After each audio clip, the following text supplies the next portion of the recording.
Cześć, dzisiaj na wstępie nie mam nic w rękach, a to dlatego, że promocja, którą dla Was załatwiłem, nie dotyczy jednego przedmiotu, tylko aż 2 milionów części zamiennych. Na kod rabatowy ZACHAROFF otrzymasz 7% rabatu na zakupy w eparts.pl. Wybierz swoje auto na stronie, napisz do nich lub zadzwoń na infolinię. Kod rabatowy zadziała w każdym wypadku. Link do sklepu znajdziesz w opisie filmu. Zapraszam.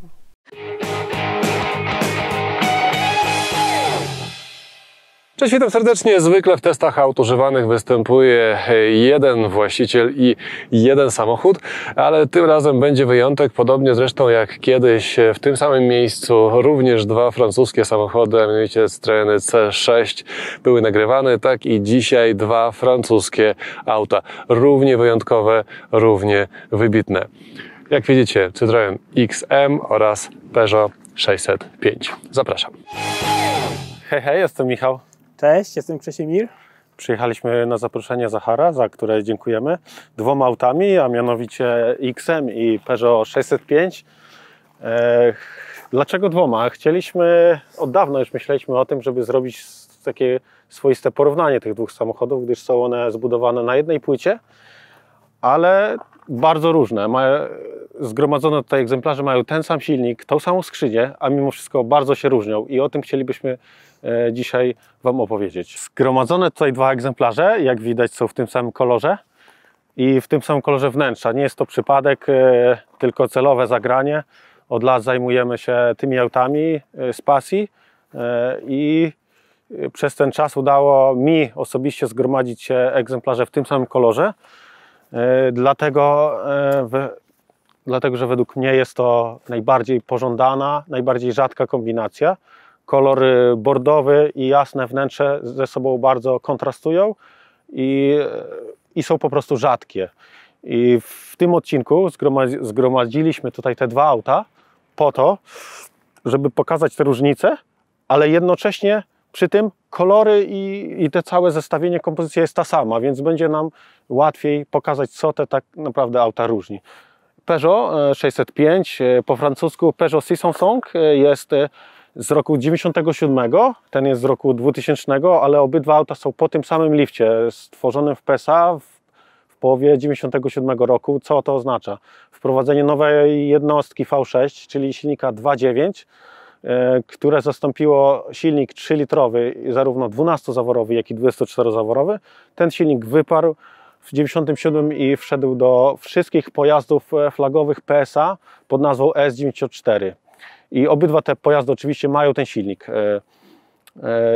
Co więcej, skrzynia ZF-a 4HP20 w obydwu pojazdach też wyparła poprzednią skrzynię zestrojoną ze starszą V6. Ja z kolei zaprezentuję Wam techniczny aspekt tych samochodów, ale może na początku słowem wstępu, skąd się wzięło u mnie zamiłowanie do tych samochodów, gdyż na co dzień zajmuję się nimi jako po prostu mechanik.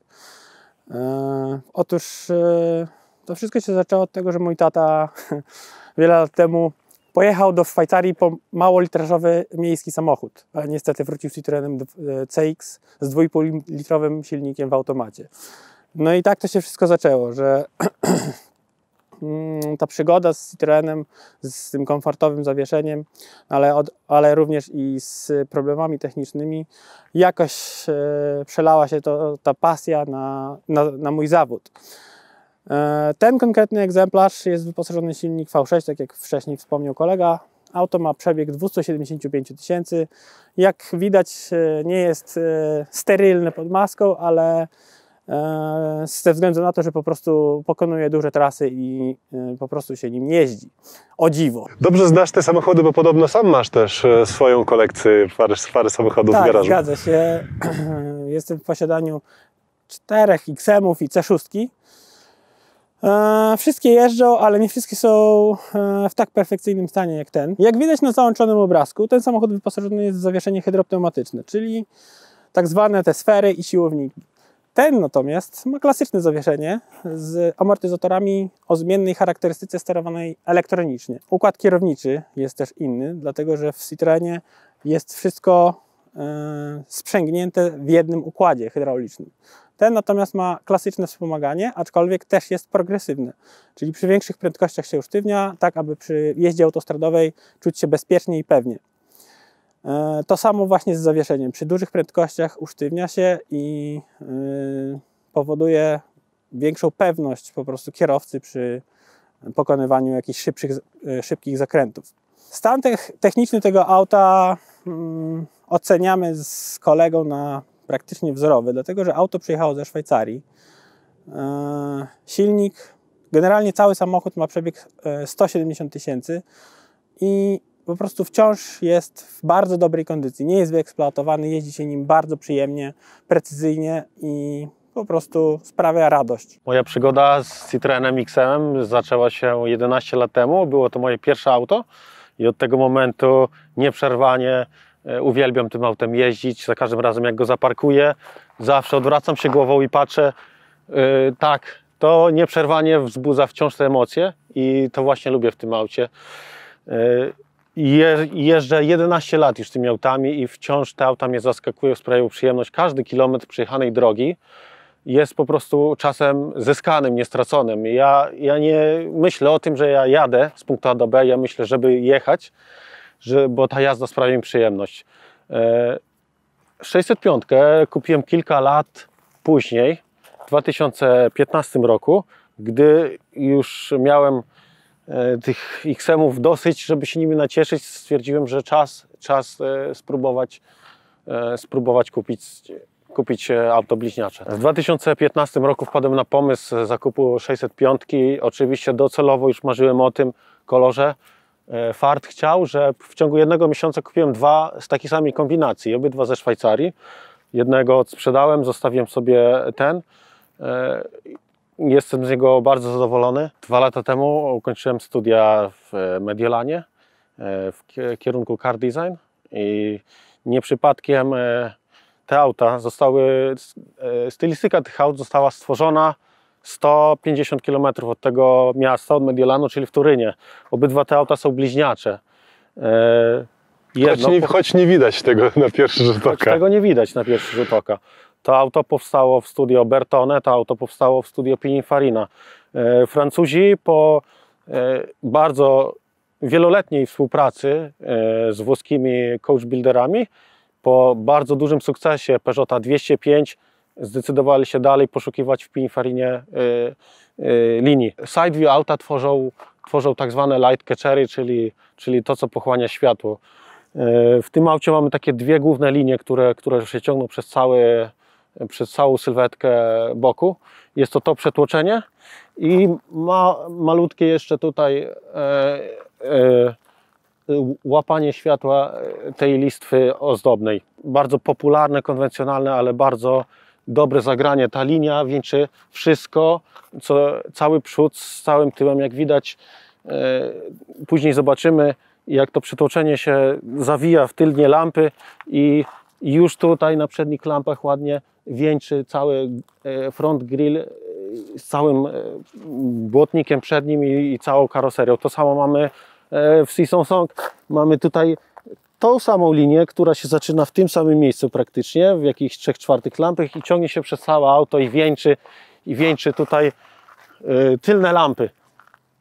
Jak widać, Włosi to jest naród, który uwielbia pewne konwencjonalne, te same zagrania. Citroen XM na swoje czasy, w 1989 roku, kiedy była jego premiera, było to auto już bardzo prezentowało dosyć starą stylistykę, która już wychodziła z mody. Przecież Citroen w 1988 roku zaprezentował koncept Activa, który zupełnie prezentował inną stylistykę. Miał już te obłe filety, bardziej przypominał Forda Probę, Lagunę, 1, a mimo to już pewnie było za późno. Francuzi zdecydowali się wypuścić Citroena w tej dosyć na tamte czasy już przestarzałej formie. To samo było z Peugeotem. Te auta zostały zaprezentowane w tym samym roku, w 1989, czyli 30 lat temu. Czy można powiedzieć, że właśnie dzięki temu, że one wówczas były prezentowane jako trochę przestarzałe, dzisiaj w 2019 roku prezentują się, no może nie świeżo, ale wciąż atrakcyjnie?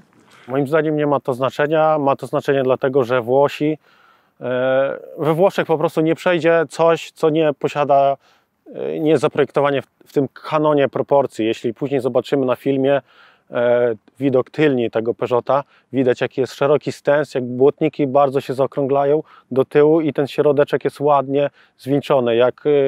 I to wszystko wynosi się z natury ludzkiej. Lubimy to, co się ładnie zaokrągla, co się ładnie zwieńczy. Nie lubimy odstających tylnych błotników, za ciężkich rzeczy. To wszystko w tych autach jest i myślę, że to, że te auta były na tamte czasy przestarzałe, nie ma to znaczenia. Ma znaczenie po prostu proporcje, które są wieczne. Citroen XM ma za sobą bardzo aktywny, intensywny rok. Świętowaliśmy stulecie Citroena w Warszawie, stulecie Citroena we Francji, w La Ferté-Vidame, 30-lecie Citroena XM i Peugeot 605 organizowanym w Baranowie Sandomierskim, gdzie były już obydwa auta, ale co najważniejsze i najciekawsze, tym autem wraz z Krzesimierem i z Danielem pojechaliśmy zaraz po stuleciu we Francji w takiego mega tripa na cześć 30-lecia. Objechaliśmy Niemcy, Francję, Danię, Holandię i aż dotarliśmy do Norwegii. To auto przez wakacje pokonało chyba 7000 km, bez żadnych awarii oczywiście. I była to wspaniała podróż, jak co roku. Zresztą staram się wybierać z Citroenem gdzieś na wczasy i zachęcam wszystkich, którzy posiadają takie auta klasyczne, bo to jest po prostu najfajniejsza szansa, żeby naszymi autami pojechać, gdzieś się pokazać w fajnych miejscach i porobić niesamowite zdjęcia. Co różni side view Citroena od 605? Przede wszystkim mamy tutaj do czynienia z typowym dla marki Citroen kanonem proporcji, czyli te limuzyny zawsze były hatchbackami i może nie de facto, bo tak naprawdę CX otwierało się tylko klapa bez szyby, ale zawsze mieliśmy ten ostatni słupek i tutaj to przeszklenie. To samo jest kontynuowane oczywiście w Citroenie. Jest to jedyny flagship tak naprawdę, który jest hatchbackiem i to różni tą markę. Co jest charakterystyczne, to przedni overhang, czyli zwis z przodu jest bardzo duży, wysunięty. Peugeot 605 jest bardziej symetryczny, zwis z przodu jest praktycznie taki sam jak zwis z tyłu. Studio Bertone tą charakterystyczną sylwetkę ciągnęło aż od 1968 roku, gdzie zostało zaprezentowany koncept Alfa Carabo. Od tego momentu wszystko, cała moda, wszystko się opierało o ten właśnie kant i Lamborghini, Countach i to wszystko, co powstawało w tamtym okresie, miało właśnie ten czubek taki i bardzo strzelistą formę przodu i to chyba Citroen XM i może delikatnie Xantia to są ostatnie pojazdy, które posiadały właśnie tą sposobność, tą cechę. Peugeot jest bardziej konwencjonalny, ta stylistyka, ten przód bardziej przypomina auta tradycyjne spotykane do dzisiaj na ulicy. Na początku powiedzieliście, że to są bliźniacze konstrukcje, ale cały czas mówiąc o designie tych samochodów podkreślasz de facto różnice pomiędzy nimi. Czy wygląd tych samochodów to są tylko różnice i czy wspólna część to jest tylko aspekt techniczny? Ich cechy bliźniacze, to prawda, nie są na pierwszy rzut oka widoczne. Pewnie przechodzień nie zwróci uwagi na to, że te auta mają ten sam rozstaw kół. To prawda, jest to niewidoczne, a i też dowodzi fakt, że obydwie marki potrafiły na tej samej płycie zbudować całkowicie różne auta.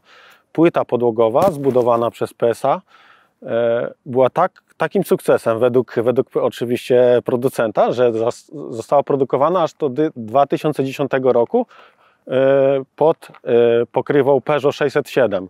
Peugeot 607 nosi tą samą płytę podłogową, to samo zawieszenie co Peugeot 605, te same ramy pomocniczą silnika i też jest autem całkowicie innym. Ma troszeczkę dłuższy zwis z tyłu i większą bryłę.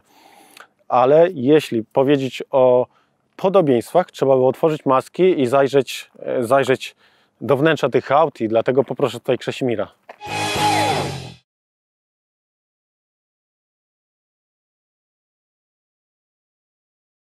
Oba auta wyposażone są w ten sam zespół napędowy. Były po prostu wymienne.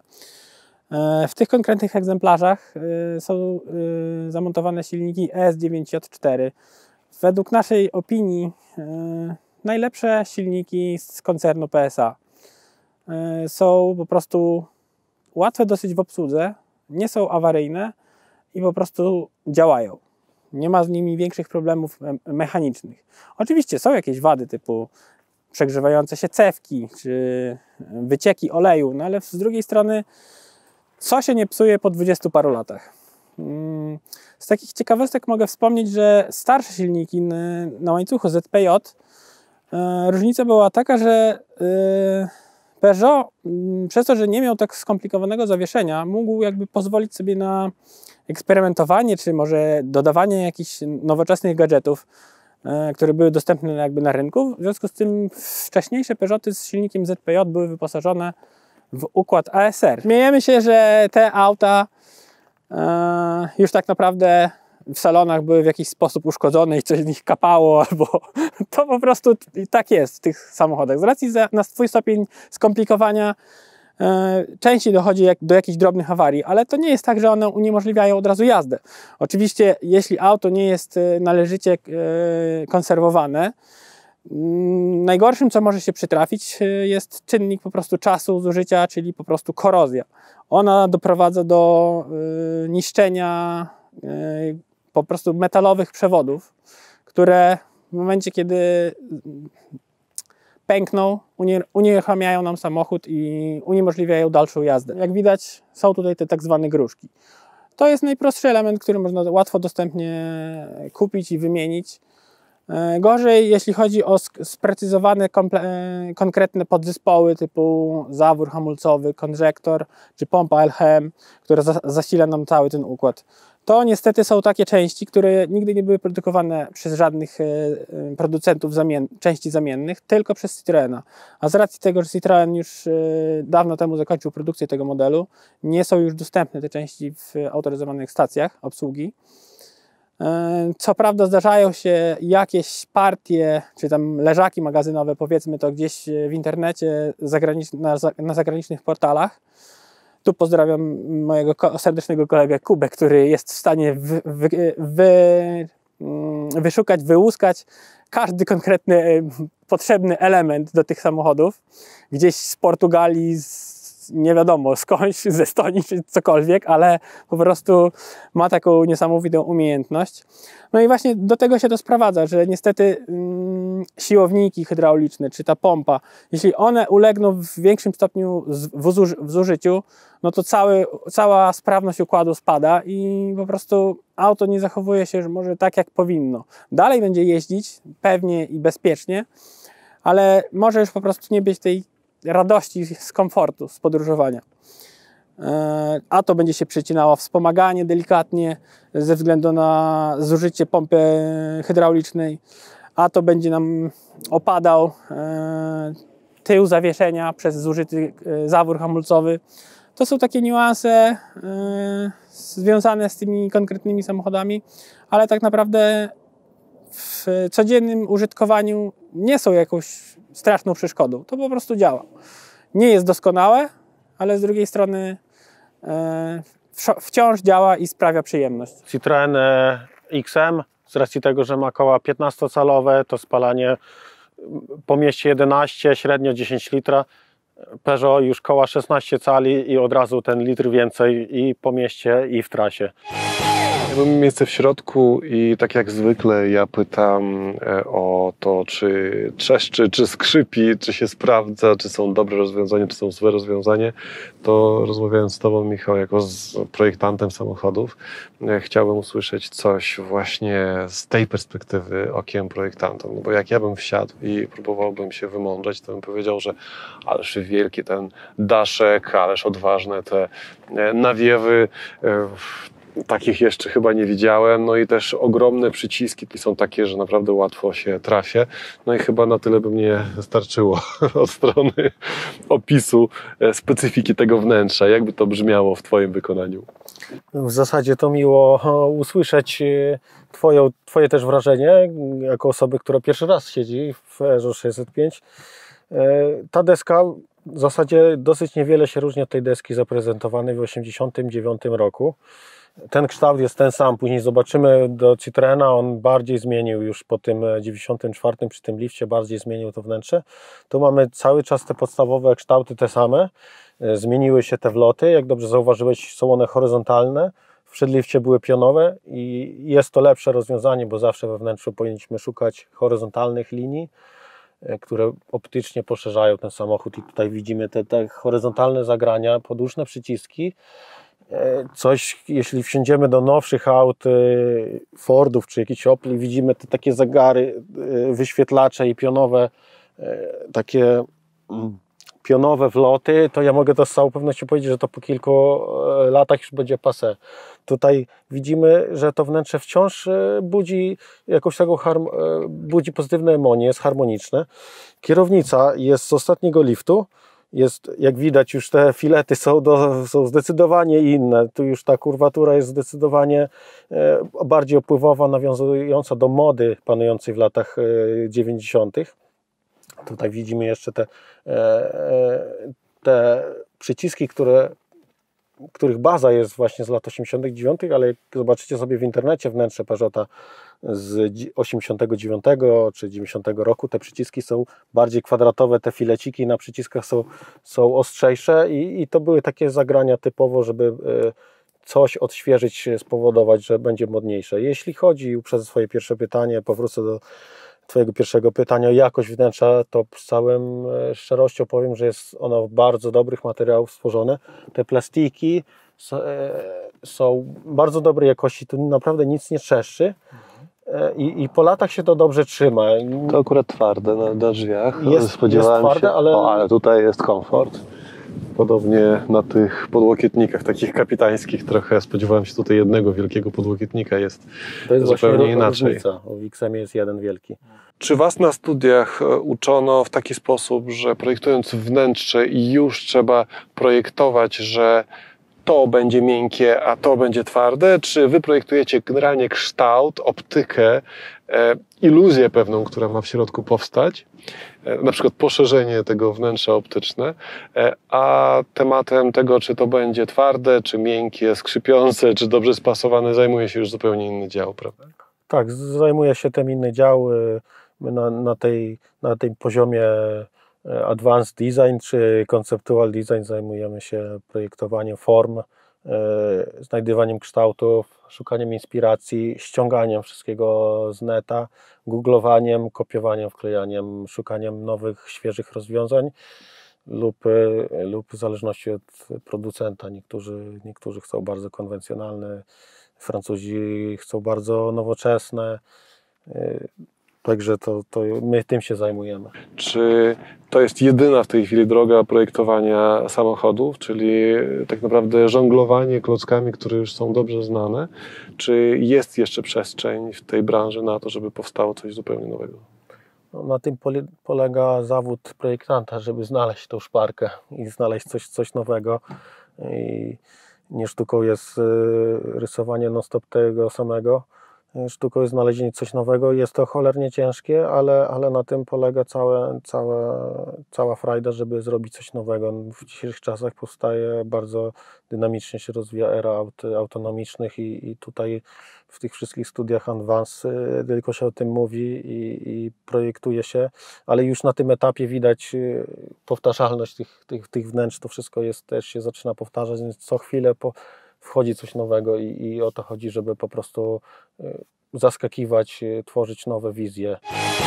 605 z punktu widzenia dwumetrowca jest dosyć specyficznym samochodem, bo z zewnątrz wydaje się, że tego miejsca będzie tu pod dostatkiem. Kierownicę jesteśmy w stanie wyregulować dwuosiowo, czyli tak jak widzimy, góra-dół. Natomiast zakres regulacji jest, powiedziałbym, że raczej symboliczny. Sama kierownica jest całkiem spora, więc osiągnięcie takiego ustawienia, przy którym ta kierownica, w szczególności te wszystkie dźwigienki, kluczyki sterczące, żeby to nie kolidowało z nogami, no nie jest to proste, aby zachować też odpowiedni odstęp od kierownicy, więc wyciągając ją maksymalnie do góry i regulując, tutaj mamy elektryczną regulację, komplet wszystkiego, również góra-dół możemy wyregulować elektrycznie, no to okej, teraz jest mniej więcej zgodnie ze sztuką, Nad głową mam jeszcze, no tak, ze 3 palce wolnej przestrzeni, więc też źle nie jest. Natomiast mam poczucie, że względem kierownicy jestem zdecydowanie za wysoko, tak? Oś kierownicy jest tutaj mniej więcej, powinno być jednak nieco wyżej. Wolałbym tak mniej więcej ją trzymać, a niżej już zjechać się nie da. Generalnie bardziej do leżenia jest ten samochód niż do siedzenia. W ten sposób jakoś tak. Dosyć ciekawe uczucie. Również widzicie sami, że zagłówek za mną nie daje się wyregulować jakoś szczególnie idealnie. To jest najwyższa pozycja. Można go ewentualnie w ten sposób jeszcze otwierać, no ale to też jakby nie rozwiązuje problemu ewentualnego strzału z tyłu, więc jak na tak duży samochód, dwumetrowiec czuje się tutaj w środku niespodziewanie nie w odpowiednim miejscu. Może tak. Z kolei z tyłu jest o wiele bardziej przyjemnie. Popatrzcie, miejsca na nogi pod dostatkiem. Mimo że ten fotel prawie leży, to jednak wciąż tej przestrzeni nie brakuje. Na stopy trochę za mało miejsca. Tutaj widzę, że tak muszę wciskać buty dosłownie pod fotel. Nad głową powiedzmy, że zapasu nie ma, ale też schylać się nie muszę. Wielki podłokietnik, dosyć miękki. Tutaj chyba tak, ze schowkiem, więc jest dosyć ciekawie w środku. Nawiewy w słupkach B, to też warto zaznaczyć. Nie za duży, ale dosyć szeroki, nie za wysoki, ale szeroki tunel środkowy. Generalnie z tyłu czuję się w tym samochodzie lepiej niż z przodu. Co różni te auta? Jak widać, stylistyka jest bardzo podobna. Mamy podobną kolorystykę, ciemne wnętrze, jasne fotele, jasne dywany. Natomiast Peugeot mógł sobie pozwolić na więcej, gdyż Citroën musiał oszczędzać na to zawieszenie. I to widać tutaj. Mamy już, to są pierwsze auta, które miały czujnik deszczu i lusterko fotochromowe. Czegoś, czego nie znajdziemy w Citroenie. A także radio Clarion z 10 głośnikami, z bardzo dobrym naprawdę nagłośnieniem. To radio było bardzo nowoczesne jak na tamtą epokę i charakteryzowało się tą bardzo ciekawą klapką, dzięki której możemy sobie zmienić kasetę. Zmieniarka jest w kufrze. Auto jest o wiele bardziej lepiej wytłumione jak w XM-ie, pokonując tu prędkości powyżej 180, przy 200 jest naprawdę cicho jak w nowoczesnym aucie. XM jest zdecydowanie bardziej głośny i ten szum przeszkadza w komfortowych rozmowach. To auto jest zdecydowanie bardziej wyciszone.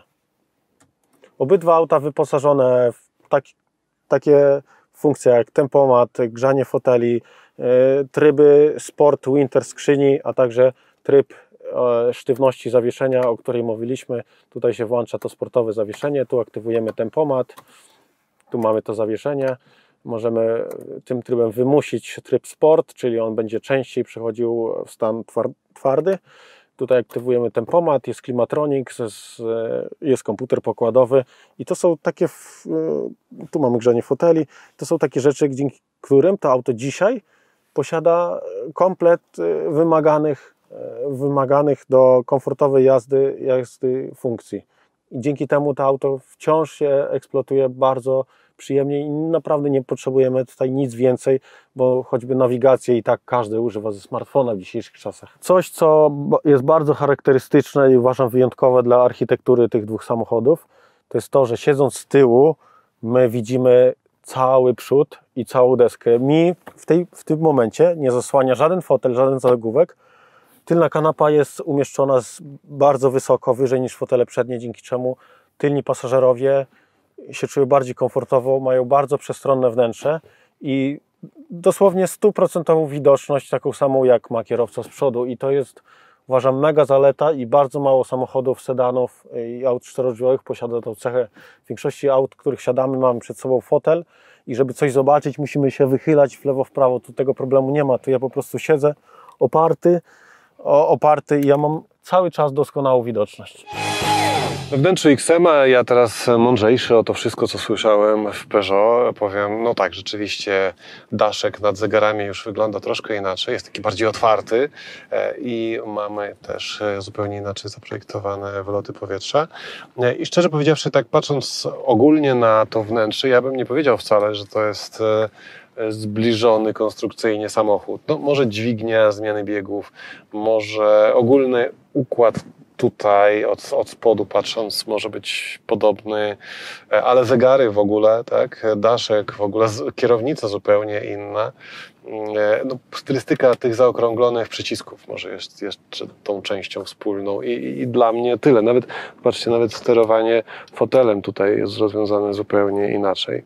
No, chyba że możemy mówić o na przykład części wspólnej, czyli doprowadzaniu powietrza do słupków B, do nawiewu z tyłu, bo podobnie jak w Peugeot odbywa się to przez drzwi. Co różni te auta? Podłokietnik, tam mieliśmy te kapitańskie, jak wspomniałeś, tu mamy jeden. De facto on jest podnoszony elektrycznie, niestety do tego trzeba włączyć silnik. I to jest, uważam, ciekawostka, bo w żadnym aucie tego nie spotkałem, więc możemy sobie Potwierdzam, pierwszy raz coś takiego dopasować wysokość podłokietnika, tak żeby tutaj wygodnie sobie łapać tą kierownicę. A jeśli chodzi o resztę, zgadza się. Można powiedzieć, że jest trochę podobieństwo, bo mamy tutaj zegary, tutaj te nawiewy, tu klimatronik na tej samej wysokości, tu poniżej radio. Na pewno Citroen będzie miał więcej schowków. Mamy tutaj jeden mały nad radiem, jeden za airbagiem, tutaj większy w podłokietniku. Peugeot ma ich troszeczkę mniej, to na pewno jest wada. Jak widać, tu już mamy zwykłe lusterko bez fotochromu, nie mamy czujnika deszczu. Po 97 obydwie marki zaczęły oszczędzać, więc wycofano się już z prawdziwego drewna i wszedł plastik, który jest łatwiejszy w użytku de facto, ale jest to plastik imitujący drzewo. Też w tym okresie zaczęto stosować Sky zamiast skóry w elementach gdzieś niżej foteli. Zawsze marzyłem, żeby mieć jasny środek w XM-ie i tam bordowy środek, bordowy eksterior. I tutaj to auto, jak przyjechało tutaj do nas, miało czarny środek, czarne skóry. Ja zmieniłem wszystko na jasny środek, jasny dywan, jasne skóry. Elementami, które można powiedzieć są customem, to jest znaczek srebrny, który fabrycznie jest czarny, ale brakuje takiego detalu, tak jak mamy w Peugeot, już jest. Tutaj nie było, jest on z prawdziwego srebra zrobiony przez znajomego jubilera. I mieszek beżowy, który jest stosowany był tylko w limitowanej wersji multimedia. Żeby nie wydłużać tego filmu, powiem tylko, że w XM-ie sytuacja dwulitrowca na miejscu kierowcy jest identyczna, kierownica reguluje się w identycznym zakresie, nad głową jest tyle samo miejsca i też względem kierownicy siedzę niestety zbyt wysoko. Jedyna różnica jest taka kosmetyczna, o jakiej już wspomniałem, czyli są dosyć niestandardowe, nieszablonowe miejsca do właśnie regulacji fotela. Natomiast cała reszta jest bez zmian. Przynajmniej z przodu. Zaraz zobaczymy, jak będzie z tyłu. Z tyłu odczucia są również identyczne, można powiedzieć.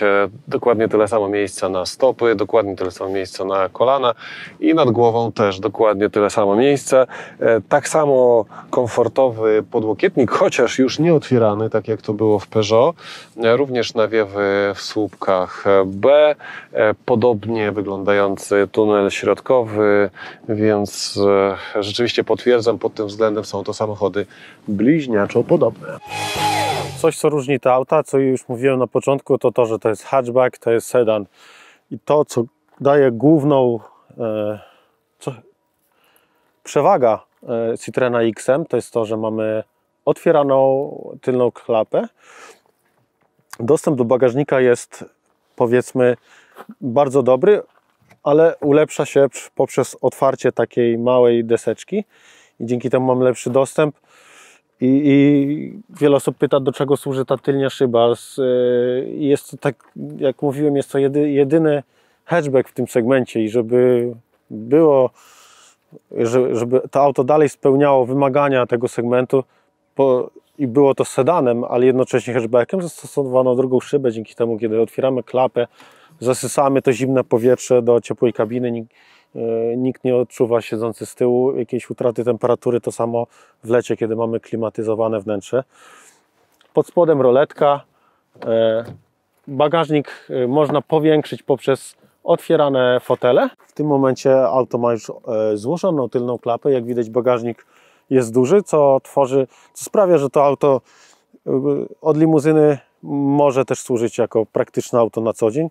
W odróżnieniu od Peugeota 607, gdyż w tym aucie nie mamy tej możliwości i tylna kanapa jest przymocowana na stałe.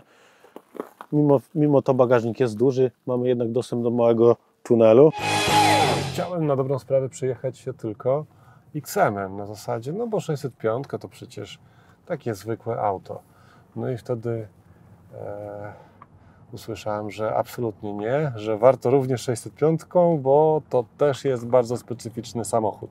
Może, żeby nie przedłużać tego samochodu i nie czekać, aż odkryje się przede mną, powiedzmy o tym, jaki on jest, bo była mowa, że to nie są zwykłe MacPhersony, tak, tylko są elektronicznie sterowane i zmieniają swoją charakterystykę. Czy to jest jedyna różnica i gdzie właściwie jest przycisk do zmiany charakterystyki? W rzędzie tych przycisków jest nacisk Sport, trzeci od lewej. A, tutaj, ten sport. Teraz jesteśmy w trybie komfortowym, przypuszczam, teraz, bo się nie świeci. teraz jest tryb automatyczny i komputer sam utwardza się wedle swoich algorytmów. A jeśli włączymy ten przycisk, aktywujemy tryb Sport i on wtedy Bezwarunkowo jest twardszy. No to jest 4-biegowa skrzynia, Tak. która drugi bieg, właściwie to chyba był trzeci już bieg, wbiło tak dosyć niedbale, tak aż auto To wyskoczyło niestety do przodu. jest spowodowane taką polityką koncernu PSA, bo nigdy nie zalecał wymiany oleju w tych skrzyniach biegów. Było powiedziane, że olej z skrzyni biegów jest na całe życie skrzyni biegów. No i to się w gruncie rzeczy zgadza, bo skrzynia dojeżdża do 150 000 i jest złą. I trzeba ją wymienić. Okej, i to się kończy właśnie skrzynią biegów. W związku z czym ta skrzynia, my już w niej wymienialiśmy olej wielokrotnie, no ale te poczynione jakieś już zużycie, nie naprawimy tego wymieniając olej. Muszę przyznać przede wszystkim, że ono nie stawia żadnego oporu w okolicach zera i tutaj można dosyć frywolnie sobie kręcić kierownicą. Samochód i tak jedzie idealnie na wprost, więc ewidentnie jest to samochód do pokonywania długich tras bez jakiegoś zastanawiania się, czy przypadkiem ruszyłem ręką w tą czy w tą. No ale kosztem jest oczywiście opóźniona reakcja, prawda, samochodu, czyli chcemy skręcić, a auto tak sobie powolutku się zbiera. Te nierówności też nie są pokonywane z jakimś takim wzorowym komfortem, prawda? Bo tutaj wpadliśmy do paru studzienek i one tak... No niestety, na polskie drogi nie ma żadnego zawieszenia. No nie, no chyba, że XM, bo za chwilę się przesiądziemy i będzie to zawieszenie na polskie drogi. 605 zdecydowanie jest bardziej komfortowy, nie w wersji SV, tylko w tej wersji biedniejszej. Wtedy są zwykłe siłowniki bez regulacji, bez trybów sport i mam też jeden egzemplarz, w którym już zostały wymienione przez poprzedniego właściciela na zwykłe siłowniki. Jest zdecydowanie wygodniejszy od tego. Fantastycznie brzmi ten silnik. Brzmienie jest cudne, bardzo szybkie. Ojejku, jak już się wkręci na obroty, to każde dociśnięcie pedału gazu to jest momentalny skok dosłownie do przodu. Jak chcesz posmakować sportowej jazdy, to mogę włączyć tryb skrzyni sport. Oczywiście. I on będzie bardziej przyciągał te biegi. Jest włączony teraz? Tak, silnik będzie teraz utrzymywał wyższe obroty celowo. No i słychać, że mu się chce. Zrobimy ten test łosia, ok? No, teraz widać, dlaczego on nie jest aż tak komfortowy, bo jednak trzyma się drogi Jak przyklejony. bardzo dobrze.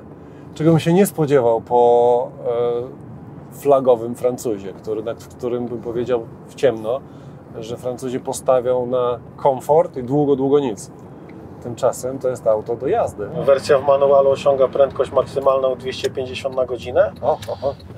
W automacie jest nieco wolniejszy, ale jest nawet przy takiej szybkiej jeździe jest bardzo dobrze wyciszony, lepiej wyciszony jak XM. Słychać tylko na dobrą sprawę trochę powietrza, silnik przede wszystkim i to jest opon. dobra wiadomość i trochę opon. Natomiast nie potwierdzam tego, że układ kierowniczy się utwardza, bo tutaj jedziemy teraz tą 90 dozwoloną i nadal zero jest tak puste,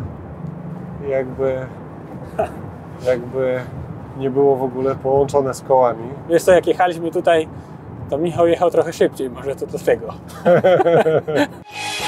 Muszę powiedzieć, że już pierwsze metry XM-em utwierdzają mnie w przekonaniu, że gdybym miał się przejechać tylko jednym z tych dwóch samochodów, to musiałby to być XM. Ja nigdy nie jeździłem XM-em, ale kiedyś jeździłem Xantią i mniej więcej wiedziałem, czego się spodziewać, ale to tutaj jest na jeszcze grubszej pierzynie. Zastanawiam się nad działaniem hamulca, bo raz, że ten pedał jest utopiony bardzo nisko i tam tego ruchu w zasadzie prawie nie pozostało, tak? Ten skok jest minimalny i działa też bardzo specyficznie. Teraz przypomina mi się sposób działania hamulca w CX-ie, którym jeździłem parę miesięcy temu, który był totalnie zwariowany, że działał bardzo zero-jedynkowo i tutaj może nie jest aż tak jak w CX-ie, ale też dosyć specyficznie. Czy to jest moje tylko odczucie, czy te hamulce mechanicznie też się różnią?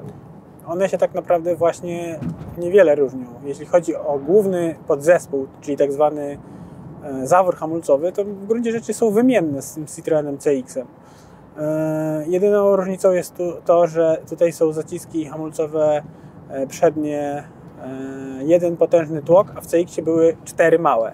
To było w ogóle też swoją drogą ciekawostka, że auto z 70 lat miało 4-tłoczkowe zaciski hamulcowe przednie. W każdym razie tutaj są większe tarcze hamulcowe i można powiedzieć, że ten hamulec jest trochę bardziej ucywilizowany.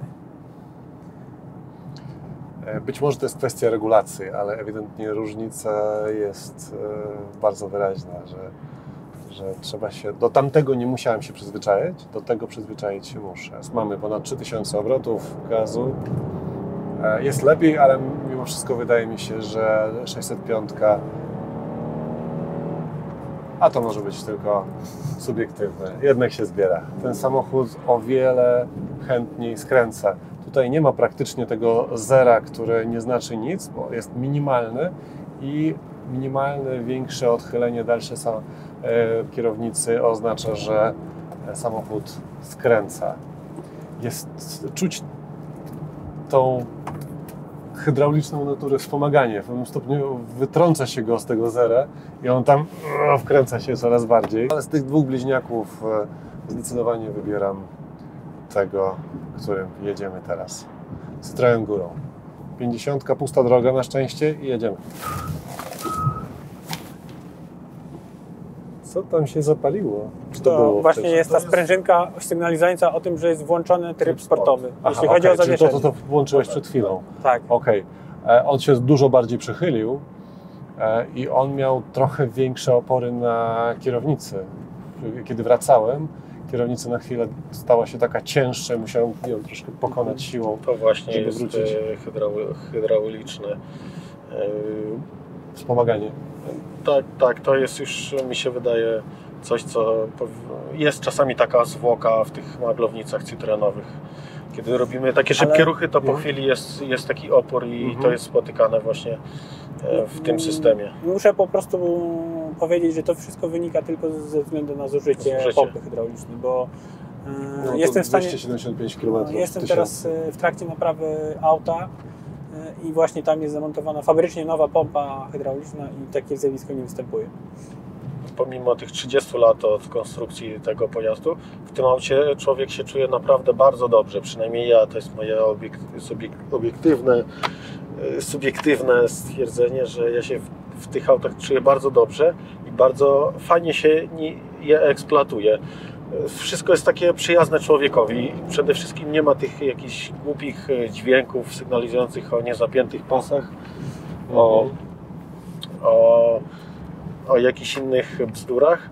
To auto jest po prostu przyjazne, stworzone dla człowieka. I przede wszystkim ta tylna kanapa, która jest umieszczona wyżej, dzięki temu pasażerowie z tyłu mają większą widoczność i te fotele, te schowki, te podłokietniki, zagłówek na odpowiedniej wysokości umieszczonej i naprawdę miękki, a nie jak w większości aut na dzisiejszych, który dzisiaj sprzedawanych, gdzie po prostu chcemy oprzeć głowę, a tam po prostu jest cegła albo nie wiem, jakaś ścianka z karton gipsu, to jest po prostu tak twardo, że aż się niedobrze robi. Poza tym fotele są bardzo wygodne, są z miękkiej pianki stworzone, z bardzo przyjemnej, puszystej skóry i dzięki temu naprawdę podróże długodystansowe stają się po prostu przyjemnością. Należałoby jeszcze wspomnieć o wersjach specjalnych tego modelu. Mianowicie XM w kooperacji z Microsoftem wypuścił krótką serię XM Multimedii w limitowanej wersji 50 egzemplarzy. Wszystkie były z tym samym silnikiem, w tym samym kolorze wnętrza i zewnętrza. Były mianowicie bordowe, w zasadzie bardziej czerwone i było skórzana tapicerka połączona z alkantarą właśnie w kolorze beżu. Charakteryzowało się tym, że to było reklamowane jako pierwszy samochód z internetem na pokładzie. Ale jak nie trudno się domyślić, produkty Microsoftu z owego czasu w połączeniu z dość kapryśnym niekiedy Citroenem, to nie mogło działać. Umówmy się. Aczkolwiek ciekawostka... Ale dzięki temu powstała unikalna wersja. Tak, dokładnie, 50 egzemplarzy. Tak. Chciałbym Cię zaprosić do subskrypcji mojego kanału. Możesz mnie też śledzić na Facebooku i Instagramie, gdzie już dzisiaj możesz zobaczyć auta, które na kanale będą dopiero za parę tygodni. Linki znajdziesz w opisie. Zapraszam. To było niezwykłe, niestandardowe, nieszablonowe nagranie i również zrobimy chyba takie niestandardowe i nieszablonowe podsumowanie. Jakbym ja miał wybrać z tych dwóch samochodów jeden, którym bym dzisiaj chciał jeździć, to zdecydowanie wybrałbym auto takie, które da mi więcej czegoś, czego nie daje mi dzisiejsza motoryzacja. A takich cech widzę zdecydowanie w XM-ie, w jego wyjątkowym zawieszeniu. Więc jeśli ja miałbym wybierać, to nie zastanawiałbym się ani chwili, ale to jest okiem kogoś, kto po raz pierwszy się z tymi samochodami zetknął. A jak to z Waszej perspektywy wygląda? Który z tych samochodów jest Waszym zdaniem bardziej wyjątkowy? Który dla kogo był bardziej dedykowany i którym się należy interesować? Jeśli ktoś chce wejść do tego grona miłośników, praktycznych miłośników francuskiej motoryzacji. Myślę, że Peugeot 605 jest bardziej wyjątkowy z tego względu, że jest ich mniej. Jest to auto, które praktycznie wyginęło już w Polsce i zdecydowanie bym zachęcał ludzi chcących się wyróżnić, chcących mieć coś nietuzinkowego za rozsądne pieniądze. XM jest bardziej wyjątkowy pod tym względem zawieszenia, hydroaktywu, który troszeczkę działa inaczej od tego, jak sportowe zawieszenie działa w Peugeotie 605 i myślę, że każdy znajdzie coś dla siebie i zadecydujecie sami przed kamerami, które auto bardziej się Wam podoba. Ja mam nadzieję, że ten film zachęci Was gdzieś tam przed komputerami do tego, żeby jednak pochylić się nad tymi autami, bo są to całkiem fajne auta i do dzisiaj świetnie jeżdżą, świetnie się prowadzą i są naprawdę bardzo proste w eksploatacji, co je wyróżnia na tle aut nowocześniejszych. Ja ze swojej strony mogę tylko dodać, że jeśli ktoś ma jakąś smykałkę i umiejętności do własnej pracy przy samochodach i nie boi się jakichś nietypowych rozwiązań, to jak najbardziej XM. Ale jeśli ktoś nie lubi się po prostu samochodami zajmować, no to wybór może być tylko jeden, czyli 605.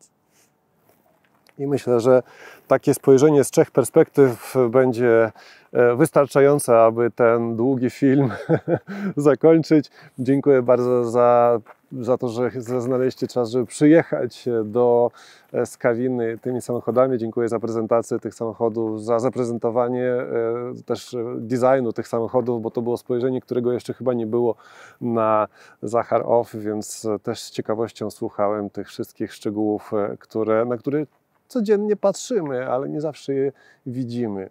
Ty masz inne oko. No i dziękuję również za wszelkie szczegóły techniczne. Wam również dziękuję za obejrzenie tego filmu. Pamiętajcie o subskrypcji i do zobaczenia w następnych filmach. Cześć!